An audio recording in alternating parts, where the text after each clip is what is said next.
శ్రీమద్భగవద్గీత జ్ఞానయజ్ఞం 2వ అధ్యాయంలో 4వ శ్లోకం.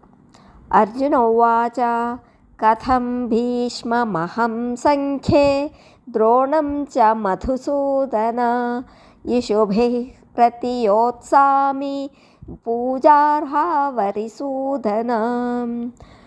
భావము: అర్జునుడు అడుగుతున్నాడు, మధుసూదన, భీష్మద్రోణులు పూజార్హులు, వాళ్లను నేను ఎలా ఎదిరించేది? అరిసూదన, యుద్ధంలో వాళ్లపై బాణాలు ఎలా వేసేది? వివరణ: శ్రీకృష్ణుడి మాటలకు అర్జునుడిలో ఏదో కొంత మార్పు కలిగినట్టు అనిపిస్తుంది. కలత చెందిన మనస్సు కొద్దిగా కుదుటపడినట్టు, ఆవేశం అదుపులో ఉంది. కన్నీళ్లు లేకుండా, ఆవేశం లేని ఆలోచనలతో సున్నితంగా తన సంశయాలను కృష్ణ భగవానుడికి వినిపిస్తున్నాడు. ఈ శ్లోకంలో కృష్ణుడిని 2 పేర్లతో పిలిచాడు: మధుసూదన అని, వరిసూదన అని.